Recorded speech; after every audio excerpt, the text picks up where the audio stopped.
ಏನು ಗುರುಜಿ ಇದು ಡಯಟ್ ಮಾಡೋರ್ಗೂ ಮದುವೆಯ ಬೇಕಾ ಬೇಡವಾ ಅನ್ನುವಂಥ ಪ್ರಶ್ನೆ ಬಹಳ ಕುತೂಹಲಕಾರಿಯಾಗಿದೆ. ಏನು ಹೇಳೋದಕ್ಕೆ ಬಯಸ್ತಾ ಇದ್ದೀರಿ ಇವತ್ತಿನ ಕಾರ್ಯಕ್ರಮದಲ್ಲಿ ಅಂತ? ಹರಿ ಓಂ ಶ್ರೀ ಗುರುಭ್ಯೋ ನಮಃ. ಇದು ವಿಚಾರ ಎರಡೂ ಕಡೆಗೂ ಹೌದು.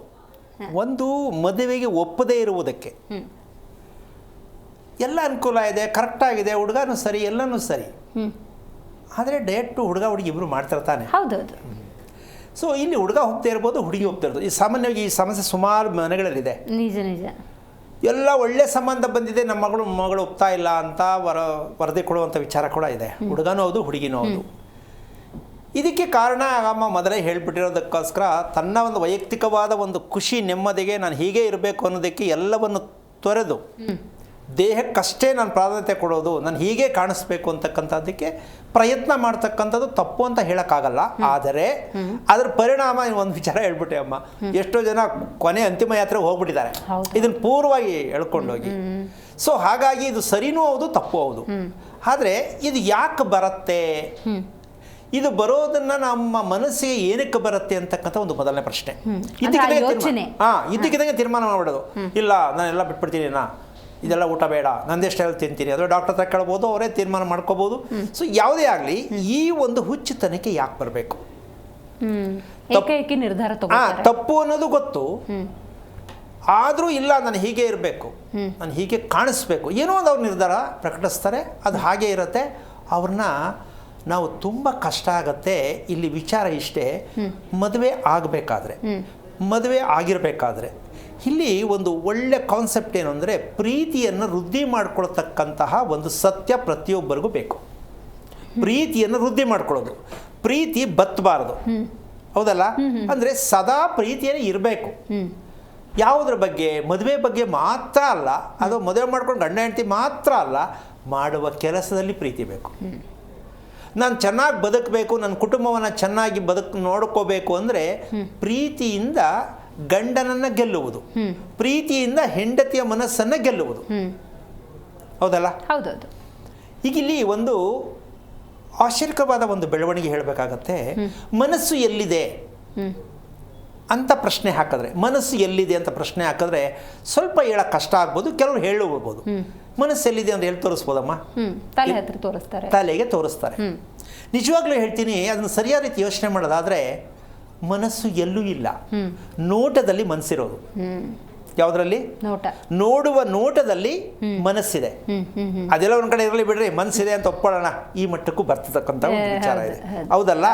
ಈ ನೋಟದಲ್ಲಿ, ಈ ಕಣ್ಣಿಗೆ ಸಿಗತಕ್ಕಂಥ ನೋಟದಿಂದ ಆ ಸೌಂದರ್ಯದ ಒಂದು ಪ್ರಕ್ರಿಯೆಗಳು, ಪ್ರಕೃತಿ ಆಗಿರ್ಬೋದು, ವ್ಯಕ್ತಿ ಆಗಿರ್ಬೋದು, ಆ ನೋಡಿದ ತಕ್ಷಣ ಖುಷಿ ಆಗತ್ತೆ, ಮನಸ್ಸು ಖುಷಿ ಆಗತ್ತೆ.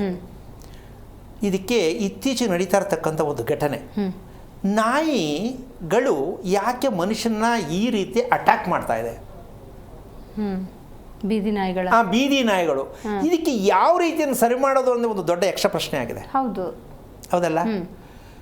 ನಾಯಿಗಳು ಮನುಷ್ಯನ ಮೇಲೆ ಅಟ್ಯಾಕ್ ಮಾಡುತ್ತೆ ಅಂದರೆ ನಾಯಿಗೆ ಗೊತ್ತು ನನಗಿನ್ನ ದೊಡ್ಡ ಶಕ್ತಿವಂತ ಮನುಷ್ಯ ಅಂತ, ಆದ್ರೆ ಇಷ್ಟು ಅಟ್ಯಾಕ್ ಮಾಡೋದಕ್ಕೆ ಕಾರಣ ಏನು ಅನ್ನೋ ಪ್ರಶ್ನೆಯನ್ನು ಅರ್ಥ ಮಾಡಿಕೊಂಡ್ರೆ ಮನುಷ್ಯನಿಗೆ ಇದು ಏನಕ್ಕೆ ಈ ಥರ ತಪ್ಪಾಗ್ತಾ ಇದೆ, ತಪ್ಪು ಯಾವುದರಿಂದ, ಮನುಷ್ಯನ್ ನೋಡೋದ್ರಿಂದ ನಾಯಿಗೇನಾಗ್ತಾ ಇದೆ, ಈ ರೀತಿಯಾದ ವಿಪರ್ಯಾಸಗಳು ಸಾಕಷ್ಟು ಬದಲಾವಣೆ ಆಗುತ್ತೆ.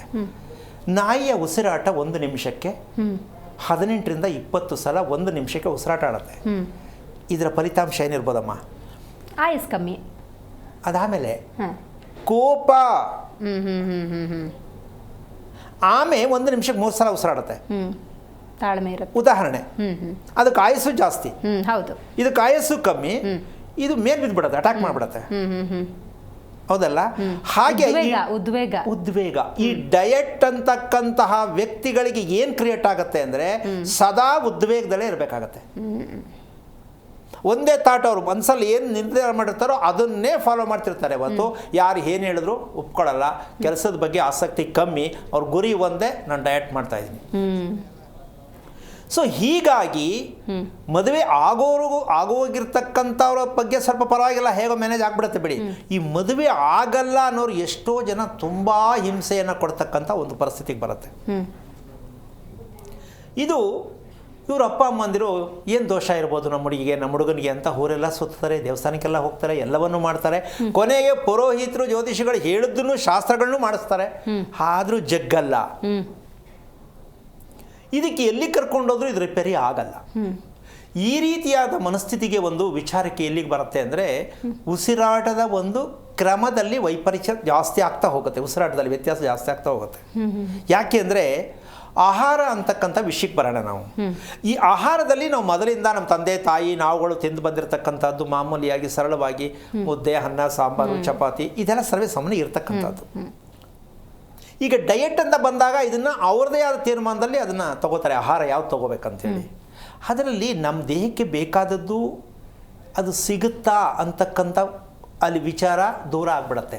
ಇವ್ರ ಅನಿಸಿಕೆ ಪ್ರಕಾರ ಆಹಾರವನ್ನು ತಗೊಳ್ತಾರೆ, ಇದು ತಿಂದರೆ ಒಳ್ಳೆಯದಂತೆ ಅಂತಕ್ಕಂಥ ರೀತಿ ಹೋದಾಗ ಏನಾಗತ್ತೆ ಅಂದರೆ, ಇಲ್ಲಿ ನಾವು 3 ವಿಚಾರವನ್ನು ಗಮನಿಸಬೇಕಾಗತ್ತೆ.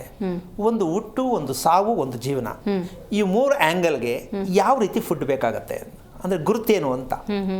ಹುಟ್ಟಿಗೆ ಗುರ್ತೇನು, ಜೀವನಕ್ಕೆ ಗುರ್ತೇನು ಅಂದರೆ ನಾವು ತಿನ್ನೋ ಆಹಾರದಲ್ಲಿ, ಹೌದಲ್ಲ? ಇದನ್ನು ತಿಳ್ಕೊಂಡಾಗ ಈ ಡಯಟ್ ಬೇಡ ಅಂತ ಲೆಕ್ಕಾಚಾರಕ್ಕೆ ನಮ್ಮ ದೇಹ ಹಾಳಾಗತ್ತೆ. ಒಂದಲ್ಲ ಒಂದಿನ ನಾವು ಇದಕ್ಕೆ ಯಾವುದೋ ಒಂದು ರೀತಿ ನಮ್ಮ ದೇಹವನ್ನು ನಾವು ಕಳ್ಕೋಬೇಕಾಗತ್ತೆ ಅನ್ನೋ ಸ್ಥಿತಿ ಬರಬೇಕಾದ್ರೆ, ಉಸಿರಾಡದ ಪ್ರಕ್ರಿಯೆ ಸಮತೋಲನಕ್ಕೆ ಬರಬೇಕಾದ್ರೆ ಆಹಾರ ಮೂಲ ಆಗತ್ತೆ.